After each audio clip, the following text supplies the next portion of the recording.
गुरुर्ब्रह्मा गुरुर्विष्णू गुरुर्देव महेश्वर गुरु साक्षात परब्रह्म तस्मै श्री गुरुवे नमः.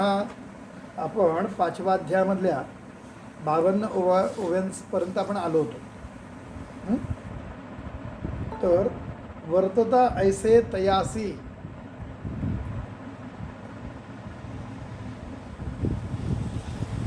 वर्तता ऐसे तयासी झाली वर्षे षोडशी. आणि अशा पद्धतीने जेव्हा 16 वर्ष झाली तेव्हा विवाह करू म्हणती पुत्रासी. मग त्याचा विवाह करू म्हणजे कोणाचा? श्रीपाद वल्लभांचा. माता पिता अवधारा असा विचार करतात. विचार करती पुत्रा सवे म्हणजे मुलाला बोलून त्याला घेऊन विचार आपला त्याच्यासमोर प्रगट करतात. त्यावेळे बारे लग्न तुवा करावे, तू लग्न करावंस. श्रीपाद म्हणे एका भावे, माझी वांछा सांगेना, माझी कामना काय आहे ती मी तुम्हाला सांगेल असं ते म्हणतात. कराल विवाह माझा तुम्ही जर माझा विवाह करणार असाल, एका विचार आम्ही वैराग्य स्त्रिये संगे असेन मी, काम्य आमचे तिये जवळी. आणि आमची जे काम्य आहे तिच्याकडे आहे, तिच्याकडं काम आहे आमचं. ते स्त्रिये वाचुनी आणि कनारी, जी वैराग्य स्त्री नसेल तिच्या वाचुनी म्हणजे वैराग्य स्त्रीच्या शिवाय ज्या बाकीच्या ज्या नारी आहेत, समस्त जाणा माते सरी, जरी आणाल ते सुंदरी, वरीन म्हणे ते वेळी. ते म्हणाले की आम्हाला मी ह्याच्याशीच विवाह कर की जी वैराग्यशील अशी पत्नी असेल, अन्यथा ज्या वैराग्यशील अशा नाही आहे अशा ज्या स्त्रिया आहेत वैराग्यशील नसलेल्या, त्या मला माते समान आहेत, आईप्रमाणे आहेत. जरी तुम्ही एखादी वैराग्यशील अशी स्त्री जर तुम्ही आणाल तर तिच्याशी मी विवाह करेन असे ते म्हणाले. आपण तापसी ब्रह्मचारी, आम्ही तपस्वी ब्रह्मचारी आहोत.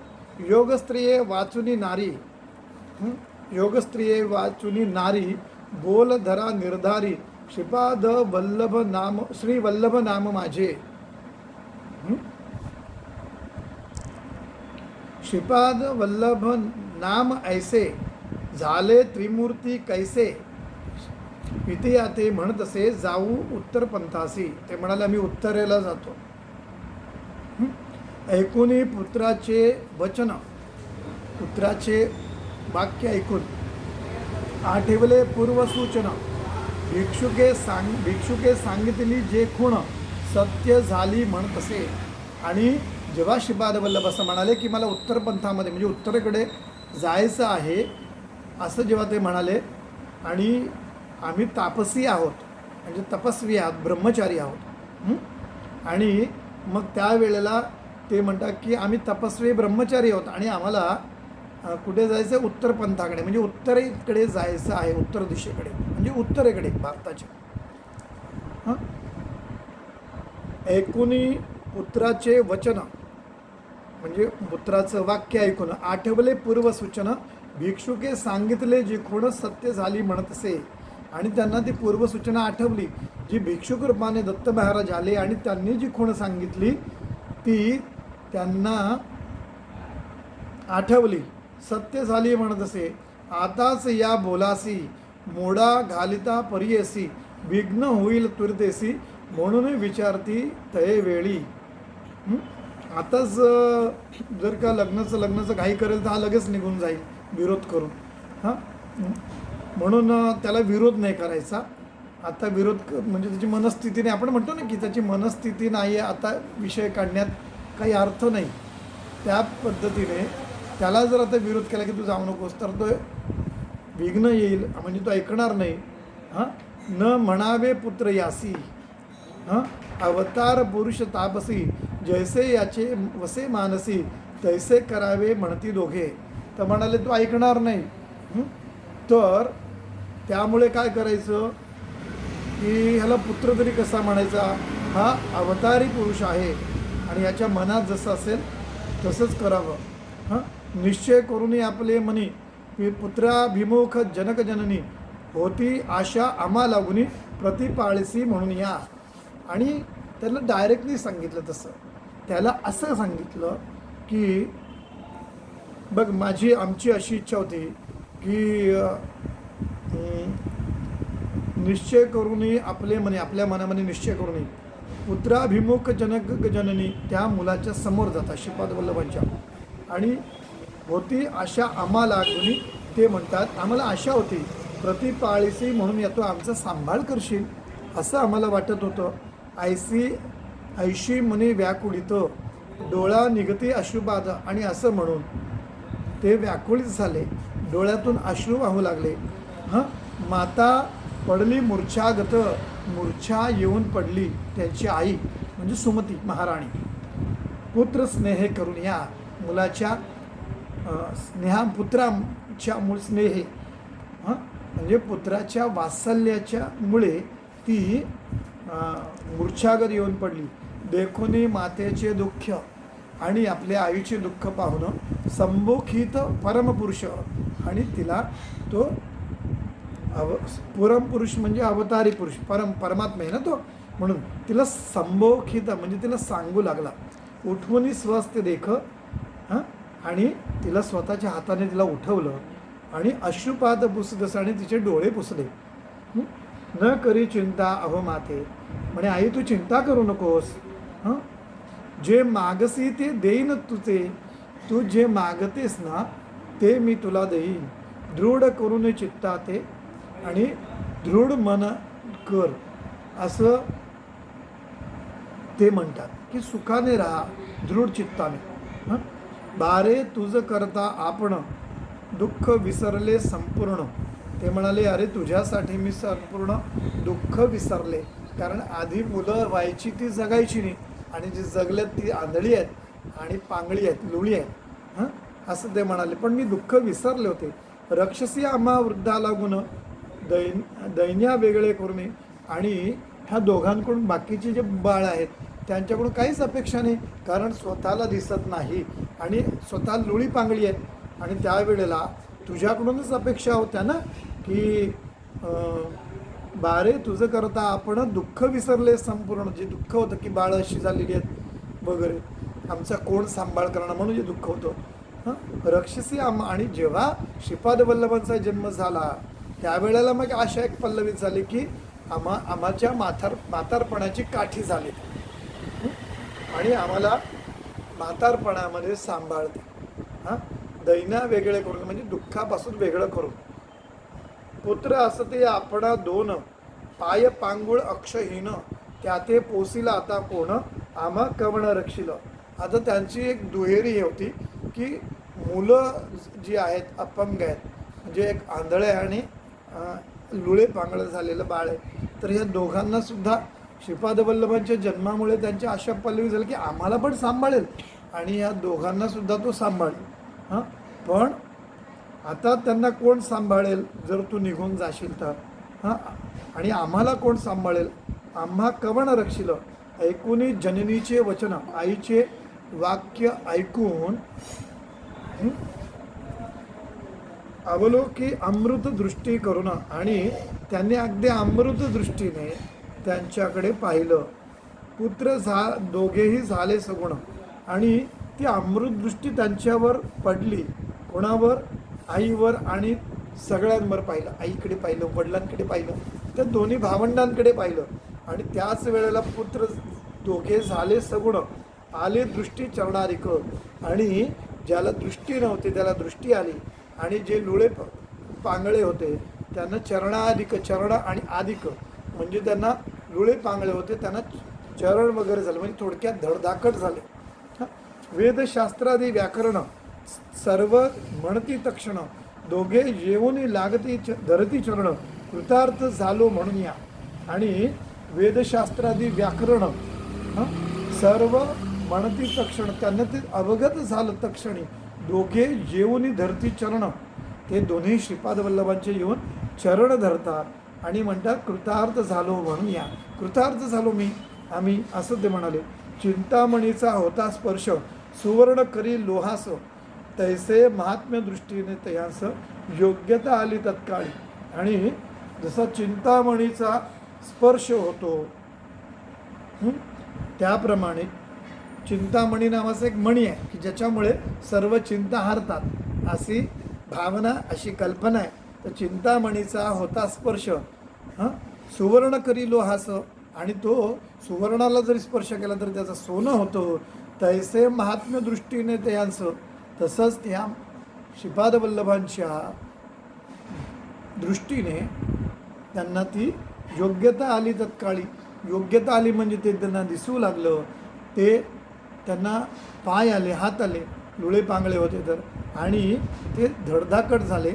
इतकंच नव्हे तर त्यांना ज्ञानप्राप्ती झाली, ती सर्व योग्यता आली. आश्वासन तया वेळी दिदला वर तत्काळी, पुत्र पौत्री नांदा प्रबळी, श्रियायुक्त सनातन. तर मग त्या वेळेला त्यांनी आश्वासन दिलं की तुम्ही कसे नांदणार.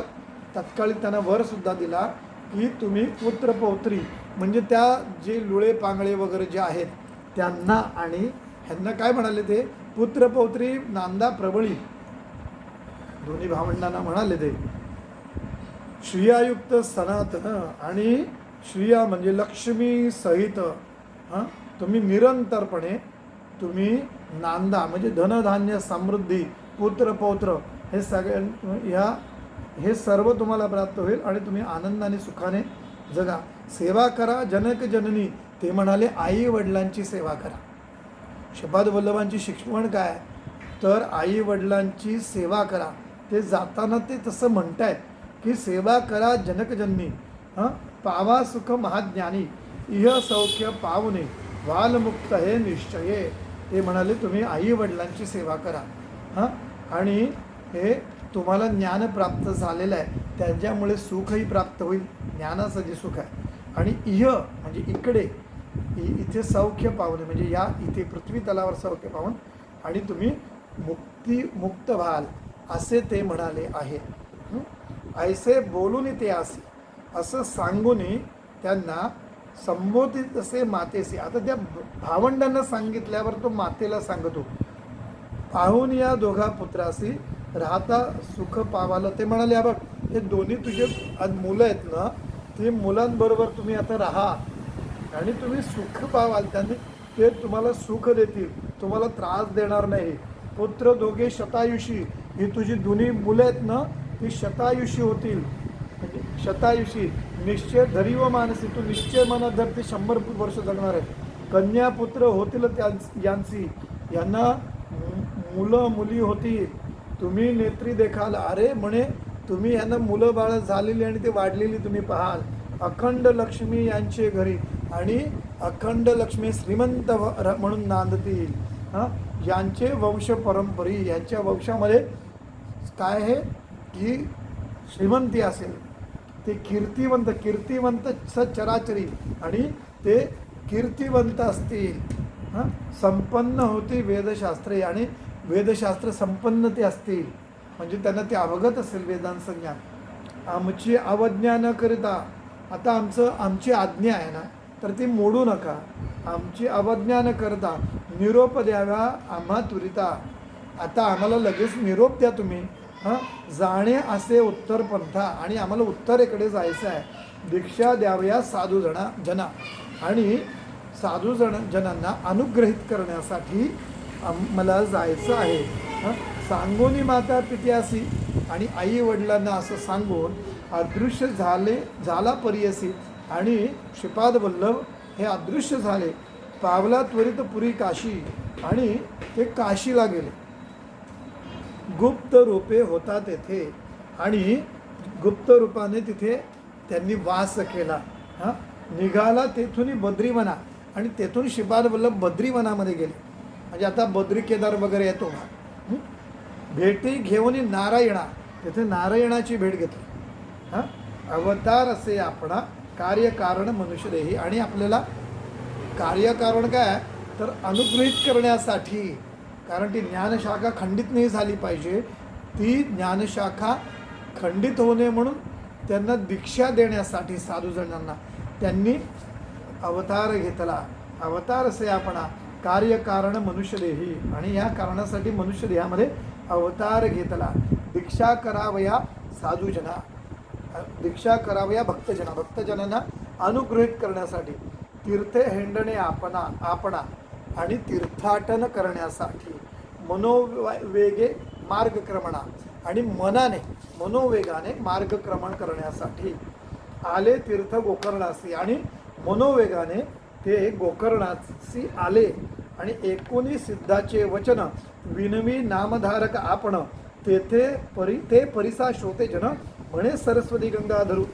तर ते गोकर्णाला आले आणि 19 सिद्धा मुनीचे वचन आणि गोकर्णाचं वगैरे ऐकून, सिद्ध मुनीचे हे वचन ऐकून नामधारक त्यांना विनवू लागला की ते काय म्हणाले ते आपण पुढे पाहू. ते परिसा श्रोतेजन, ते ऐका श्रोतेजनांनो, ते ऐका असं ते म्हणाले. आणि इथे श्री गुरुचरित्र परमकथा कल्पतरो श्री नृसिंहसुत्तपाख्याने सिद्ध नामधारक संवादे दत्तात्रेयावतारक नाम पंचमोध्याय श्रीपाद श्रीवल्लभ नृसिंह सरस्वती दत्तात्रेयार्पणमस्तु. इथे आपला 5वा अध्याय पूर्ण होतो. आता याच्यामध्ये मनोवेगाने जाणं हा एक भाग आलेला आहे. याच्यामध्ये या गोष्टीचा एक उल्लेख जर येतो तर the spiritual search in secret India नावाचं एक पुस्तक आहे. 1938 साली हे लिहिलं गेलं होतं. पॉल ब्रंटन यानं ते लिहिलेलं आहे. या पॉल ब्रंटनने हा एडिटर आहे एका वृत्तपत्राचा, आणि भारतामध्ये केवळ अंधश्रद्धा आहे किंवा बुरसटलेले विचार आहेत हे करण्यासाठी तो भारतामध्ये आला. भारतामध्ये आल्यानंतर इथं त्यांनी बराच शोध घेतला. तो मद्रास येथे गेला. मद्रासमध्ये त्याने काय केलं तर मद्रासमध्ये त्याला एक योगी भेटला म्हणजे एक योगी यायचा, हे जाणून घ्यायचं होते काय वगैरे. आणि ते योगाशी त्यांनी संवाद साधला वगैरे. हे ते बऱ्याच त्याच्यामध्ये कथा आहेत की तो योगी मग एका ठिकाणी त्याला घेऊन गेला. ते एका अशा एक पडका वाडा होता, एक पंखा चालू होता मात्र, आणि तिथे तो योगी बसलाय. आणि तेवढ्यामध्ये पंख्याला लागून, पंख्याच्या पात्याला लागून एक चिमणी खाली पडली आणि त्यांनी अगदी ती दयाळू भावनेने उचलली आणि त्याच्यावर फक्त असा हात फिरवला आणि ती जिवंत झाली आणि उडाली. ही नोंद ही पॉल ब्रंटननी केलेली आहे. ह्या पॉल ब्रंटनची गांधींनाही तो, महात्मा गांधींना तो भेटलेला आहे. नंतर आपल्याकडे साईबाबांचे जे शिष्य होते उपासनी महाराज, या उपासनी महाराजांचीही भेट घेतलेली आहे त्यांनी. मी चुकत नसेल तर त्यांनी पहवरी बाबांचीही भेट घेतलेली आहे. असं करून तो हे आहे. आणि तो मद्रास वगैरे या भागामध्ये तो जातो. तर ह्या सगळ्या गोष्टी आहेत. मग एका दिवस त्यांनी काय केलं ते योग्यांना, कारण तो योगी आधी काय बोलायचा नाही त्यांच्याशी, तो यायचा, संन्यासी होता, तो नदीवर स्नान करायचा आणि निघून जायचा. मग त्याने एका ब्राह्मण युवान जो तरुण आहे त्याला त्यांनी हाताशी धरलं आणि त्याला इंग्लिश आणि तिकडची लोकल लँग्वेज येत होती भाषा, आणि त्यांनी तो संवाद करून ती भेट घडवून आणली होती. आणि त्यावेळेला ती चिमणी त्यांनी जिवंत केली ही नोंद दिलेली आहे. हळूहळू नंतर त्यांचं भेटणं झालं आणि भेटणं झाल्यानंतर त्यांनी एक प्रसंग दिलेला आहे. तो प्रसंग असा दिलेला आहे की एक दिवस मी त्या मद्रासमधल्या असलेल्या योगी तरुणाच्या संपर्कामध्ये, म्हणजे असंच नेहमी भेट होतं आणि भेटलो होतो. आणि त्याने काय केलं, तो म्हणतो की तुमचं विज्ञान असं म्हणतं की नाडी बंद झाली, हृदयाचे ठोके बंद झाले म्हणजे मनुष्य मरतो असं तुमचं आधुनिक विज्ञान म्हणतं, असं मेडिकल सायन्स म्हणतं. पण म्हणे बघा, आणि असं करून त्याने हे केलं आणि त्याने आपले हृदय आणि हाताचे सगळे शरीराचे ठोके वगैरे सगळे बंद झाले वगैरे. आणि थोड्या वेळाने ते पुन्हा जिवंत झाले. हे पुन्हा आहे. मग त्यावेळेला ते म्हणाले की, म्हणजे तो योगी म्हणाला पॉल ब्रंटनना की माझे जे गुरु आहेत, पॉल ब्रंटनना, एक मिनिट कोणीतरी आलेलं आहे, हां, माझे जे गुरु आहेत ते असे कित्येक महिने आणि कित्येक दिवस अशा स्थितीमध्ये राहतात. नाडी बंद आहे, हृदय बंद आहे आणि पडलेले आहेत तसे निश्चित. पण प्राण नाही गेलेला, ते पुन्हा देहामध्ये असतात आणि पुन्हा त्यांची मग हळूहळू पुन्हा बॉडी गरम व्हायला लागते आणि पुन्हा व्यवस्थित ते होतात.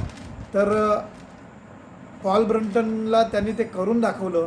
बॉडी पूर्ण थंड पडली होती, त्याचा देह थंड पडला होता आणि नाडी बंद झाली होती, हृदयाचे ठोके बंद झाले होते आणि थोड्या वेळाने तो पुन्हा सचेतन झाला, शरीर उष्ण झालं, नाडी चालू झाली आणि ते त्यावेळेला त्यांनी हे सांगितलं.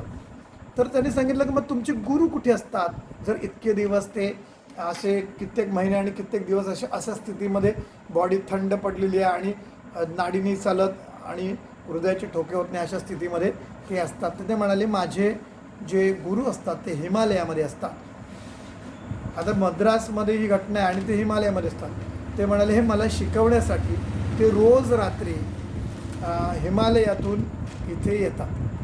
तर तो म्हणाले हे कसं काय शक्य आहे. तर म्हणाले हो येतात म्हणे ते. असं म्हणून मग ते काय केलं, ते बोलणं संभाषण झालं.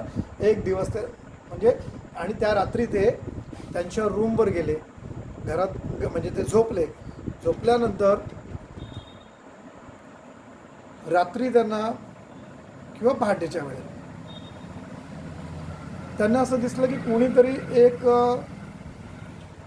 माणूस त्यांच्या त्या रूममध्ये, ते झोपलेले आहेत त्या खोलीमध्ये, त्यांच्या कॉटच्या जवळ उभा आहे पायाच्या बाजूने. तर त्यांनी पाहिलं, पण सकाळ झाली, त्यांनी पाहिलं तर ते काय त्यांना कळत नाही की स्वप्न होते की प्रत्यक्ष होतं वगैरे. पण जेव्हा ते उठले आणि जिथे तो माणूस त्यांना दिसला रात्री तिथे पाहिलं तर तिथे पायाला लागलेली माती तिकडे त्याला होती माती. तर जेव्हा त्या मातीचं ॲनालिसिस केलं त्यावेळेला ती माती मद्रासमधली नव्हती. तर असे काही योगी असतात की जे वेगाने ते येतात आणि ते शिष्याला मार्गदर्शन करतात. तर ह्या सगळ्या गोष्टी spiritual search is secret India या पुस्तकामध्ये पॉल ब्रंटननी लिहिलेलं आहे. ह्या पॉल ब्रंटननी भारतामध्ये केवळ अंधश्रद्धा आणि काय म्हणतं की खुळेपणा आणि सगळं अंधविश्वासाने भरलेलं आहे धर्म, असं सगळं होतं. पण हाच माणूस शेवटी हे सगळं पाहिल्यानंतर की इतका अद्भुत वारसा आहे. आणि त्यावेळेला त्या माणसानं पॉल ब्रंटनने पांडिचेरीला जाऊन रमण महर्षी, तुम्हाला माहिती असतील, अद्भुत अशी योगी होऊन गेले, त्या रमण महर्षींची दीक्षा ही पॉल ब्रंटननी घेतली. आणि जो जुना म्हणजे प्रभुदेसाईंनी जो लिहिलेला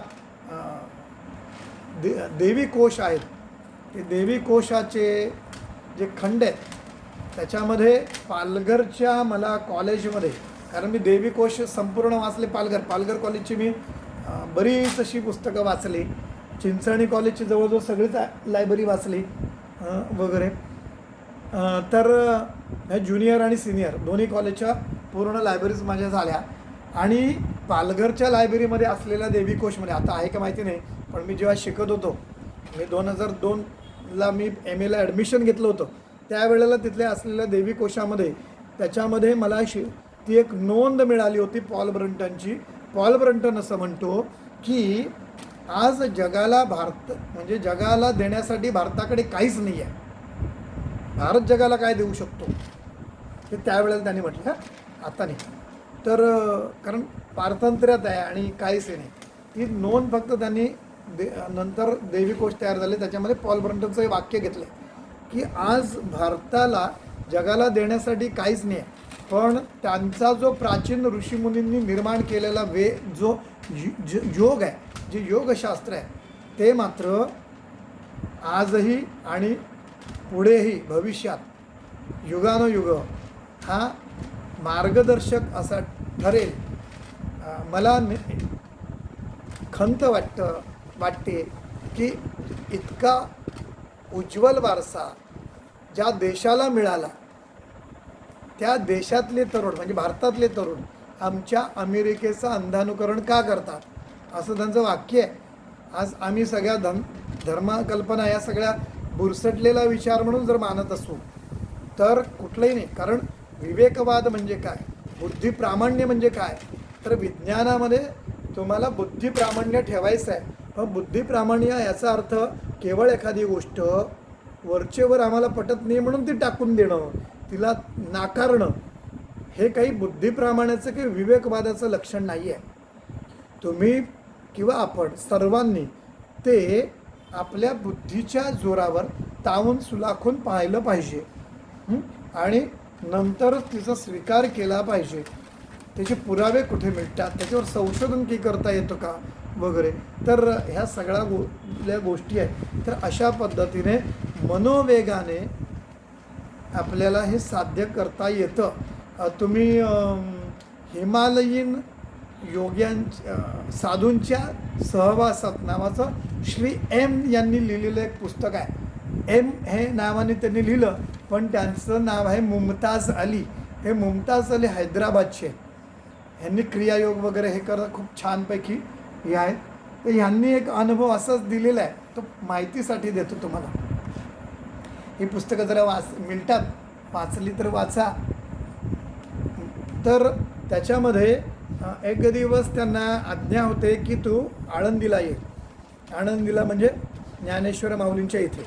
आणि मग तिथे ते येतात. मग त्यांनी ज्ञानेश्वर महाराजांचं माहिती दिलेली आहे, कारण सगळ्यांसाठी ते पुस्तक लिहिणार होते.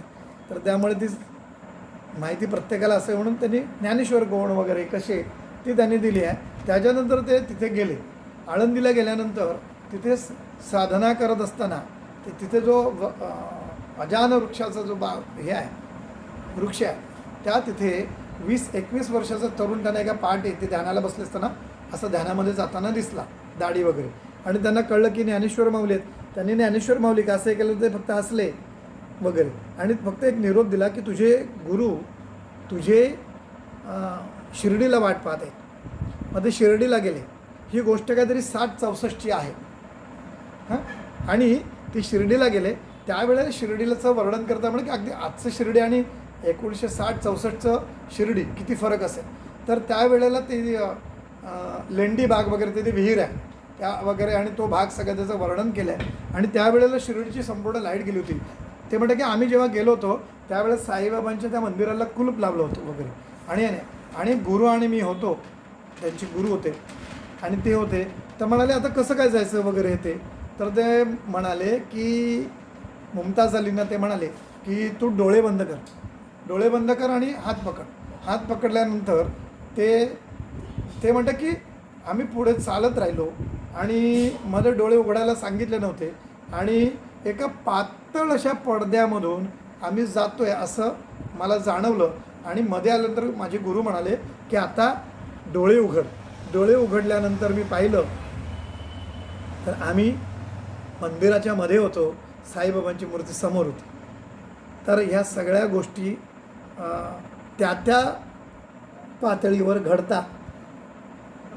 आज जसं जवळजवळ 25-30 किंवा 40 वर्षापूर्वी मोबाईल हा प्रकार तर कल्पनेतही नव्हता की आपण बोलू शकू का असं. किंवा आज आपण स्क्रीनशॉट काढतो किंवा आपण व्हिडिओ कॉलवर बोलतो एकमेकांचा चेहरा, म्हणजे आजही फेस टू फेस किती दूर अंतरावर असेल तर ही त्यावेळेला कल्पनाच असेल किंवा ही अंधश्रद्धा मानली जाईल. पण ते रहस्य टेक्नॉलॉजी तयार झाली आणि ते आज आपल्याला इझी वाटतं, त्याचं काही नवल वाटत नाही. त्याप्रमाणे योगी ज्या वेळेला ह्या साधनांनी ह्या सिद्धी मिळतात, अष्टसिद्धी नवनिधी के दाता हनुमंताला म्हटलं आहे, तर त्यावेळेला ह्या सगळ्या गोष्टी घडतात आणि याचे हे पुरावे अलीकडचे हे पुरावे आहेत. आणि अशा पद्धतीने श्रीपाद वल्लभ अदृश्य होणं आणि हे तर ते अणुपासून ब्रह्मांडा एवढा होत जातेस, ह्या सगळ्या गोष्टी होत राहतात. आजगावकरांचं एक मला रद्दीमध्ये ज्ञानेश्वर नामदेव महाराजांवर लिहिलेलं एक पुस्तक मला रद्दीत खूप जुनं असं मिळालेलं आहे. त्याच्यामध्ये अशा ह्या गोष्टी दिलेल्या आहेत की ते कसे प्रगट होतात आणि काय ते. एक ते कोणतरी बाबा आहेत आणि ते प्रगट त्यांनी प्रस्तावनेमध्ये ते दिलेले आहे. तर ह्या सगळ्या गोष्टी त्या लेवलला घडतात. आणि गंमत अशी असते की जिन्ने पाया उन्ने छुपाया, ज्यांना हे सगळं मिळतं तो त्याचा बाजार कधीही करत नाही. आणि जे बाजार करून बसलेले आहेत ते म्हणजे उथळ पाण्याला खळखळाट फार असतो ना, ज्याला खरं हे मिळालेलं आहे ना तो कधीच हे नाही होत, तो संत सखोल होऊन जातो आणि नाही येतो प्रगट होत कुठे. हे सगळी गोष्ट असते. तर ह्याच्यामध्ये त्या पद्धतीने ते क्षणार्धामध्ये ते अदृश्य झाले आणि मनोवेगाने ते काशी वगैरे नंतर ते केदारनाथला वगैरे जातात आणि नारायणाचं दर्शन घेतात, असं ते वर्णन आलेलं आहे. उद्या आपण गोकर्ण महात्म्य जो आहे 6वा आणि 7वा, आपण 6वा अध्याय पाहणार आहोत आणि खूप सुंदर अध्याय आहे. म्हणजे मी तर म्हणतो की जे कोणी संगीताचे तज्ज्ञ असतील त्यांनी त्या रागांची नावं, इतके राग त्याने गायले आहेत, तेवढं राग तर माहिती नाही. मी एका क्लासिकल गायकाला सांगितलं होतं आणि त्याला मी सांगितलं होतं, म्हणाल मी प्रयत्न करतो आणि ह्याच्यातले बरेच राग आहेत ना ते आता फक्त नावं राहिली आहेत आणि बाकीची गेली आहेत आणि त्यांनी ती नावं दिलेली आहेत ती पहा. तर हे सगळ्या गोष्टी आहेत आणि गुरुचरित्र हे एवढं अद्भुत आहे की जेवढा तुम्ही विचारमंथन कराल तेवढंच ह्या गोष्टी आहेत. केवळ लौकिक आणि पारलौकिक साधनेसाठी जशी ती साह्यभूत आहे तुमची कामनापूर्तीसाठी, त्याचप्रमाणे गुरुकृपा होऊन आम्हाला म्हणजे आपल्यासारखी करती तत्वदा, तर अशा पद्धतीने हे सगळं करत आहेत. गुळवणी महाराज हे दत्तभक्त होते, तेही करायचे. वासुदेवानंद सरस्वती तर गुरुचरित्र तर वाहून जीव की प्राण आहे. त्यांनी गुरुचरित्रावर त्यांनी 700 श्लोकामध्ये पण लिहिलं, त्यांनी द्विशास्त्री संस्कृत टीकासुद्धा लिहिली, हे सगळं त्यांनी केलं. पण त्यांनी गुरुचरित्राचं इतक्या वेळेला पारायण, अनुष्ठानं आणि साधना त्यांनी अशी केली की शेवटी ते स्वतः दत्तस्वरूप झाले आणि आज त्यांना आपण दत्त महाराजांचा अवतार म्हणतो. म्हणजे तरी काय, तर साक्षात दत्त महाराजांची पर्यंत जाणं किंवा तुम्ही एकरूप होणं परमेश्वराशी आणि तुम्ही साक्षात दत्तच होऊन जाणं, ही सगळी साधना आहे गुरुचरित्राची. हे त्याचं फळ आहे आणि हे त्याचं सामर्थ्य आहे. एवढं मनामध्ये कायम धरा आणि गुरुचरित्राच्या पारायणाचा प्रयत्न करा.